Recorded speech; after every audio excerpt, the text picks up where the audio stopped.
Sir आपका नाम? मेरा नाम प्रेम कुमार चौबे, पत्रकारिता पेशा है मेरा। सर इस समय जो है पूरे भारत में हिजाब को लेके, बुर्के को लेके स्कूलों वगैरह में इतने सारे बवाल मच रहे, इसके बारे में आपकी क्या प्रतिक्रिया है? बात इसमें सिंपल सी बात है कि ये तो भी आगाज़ है। अगर एक बारीकी से सोचें, ये सर से उठा सैलाब है और पैर तक जाएगा।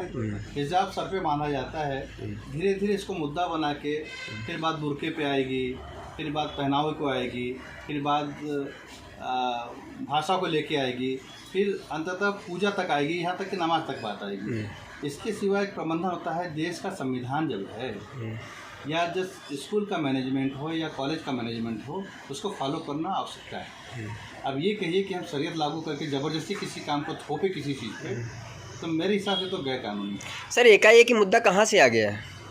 और ये मुद्दा कोई एकाएक मुद्दा पैदा नहीं होता है, इसके पीछे बाकायदे की रणनीति बनती है। ये ऐसा नहीं कि ये प्रश्न हो गया कि एकाएक कोई भी सवाल ही नहीं उठता देश को भड़काने या शिक्षा में बदलाव लाने का या किसी को आक्रोशित करने का मुद्दा बनाया जाता है। ये मुद्दा आज नहीं बना है, ये मुद्दा पहले से बनाया गया था, जिसे एन वक्त पर चुनाव के समय पर एक दूसरे को दिग्भ्रमित करके दंगा भड़काने का काम। जैसे वो हिजाब पहनी थी, हिजाब पहन के भाई फिर बुर्का पहन के आई, फिर एक मौलवी ने उनको मदनी करके है कि उसने 5 लाख रुपए का इनाम दिया। उसने ऐसा क्या कह दिया कि उसको 5 लाख रुपया इनाम देना पड़ गया? अब जाहिर सी बात है कि 5 लाख रुपया, आप देखिए साबित क्या करना चाहते हैं?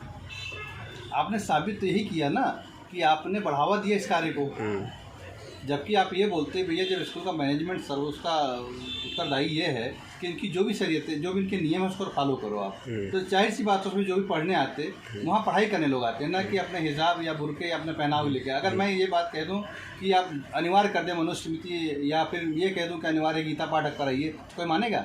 जैसे मानेगा। वहाँ पे जब से अवैसी का एक प्रोग्राम था, उन्होंने बताया वो शेरनी बच्ची, उस शेरनी बच्ची उसने कौन सा ऐसा जो है शिकार कर लिया कि उसको शेरनी उन्होंने नाम दिया? नहीं, यही मैं आपको बताऊं कि इंसानों को अगर जानवर कह दो तो इंसान भड़क जाता है, उसी इंसान को अगर आप शेरनी कहोगे तो उसका क्या फ़र्क पड़ेगा? आपने उस विद्यार्थी को शेरनी कह के मैंने जानवर ही बनाया ना, हिंसक ही बनाया ना आपने। अगर बेहतर होता आप कुछ बढ़िया मिसाल देते, आप अहिल्या बाई का मिसाल देते, जीजा माता का मिसाल देते, तब भी उस मिसाल को पूछते, आपको चूमते, लेकिन आपने बनाया क्या? शेरनी बनाया ना। शेरनी का मतलब क्या होता है? आने वाली पीढ़ी को एक गलत दिशा दी जा रही है।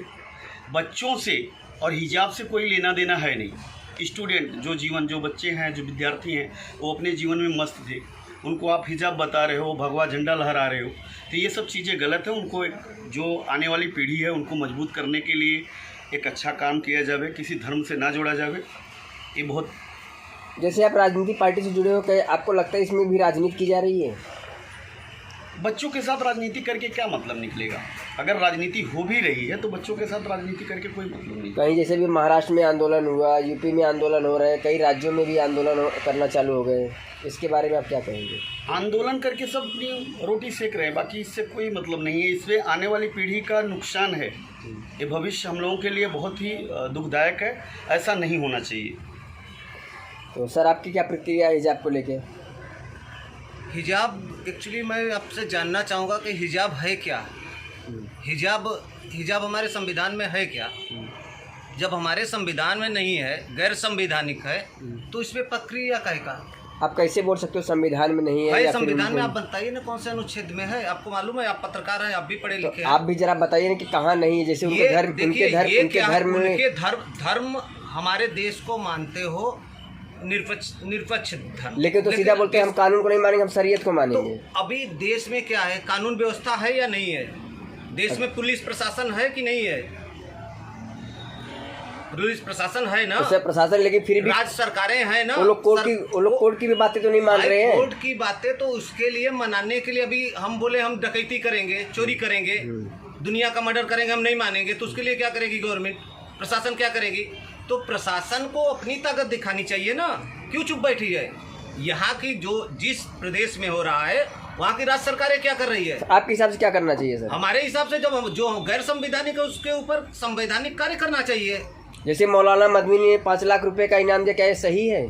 वो तो मौलाना जाने, हमसे उसे क्या लेना देना। हम सिर्फ एक ही चीज़ जानते हैं कि हमारी कानून व्यवस्था गलत कर रही है, वहाँ की सरकारें गलत कर रही है, ये जो रोड पे लोग आ रहे हैं ये गलत है, और अगर गैर संवैधानिक है तो उसे संवैधानिक तरीके से सबक सिखाना चाहिए।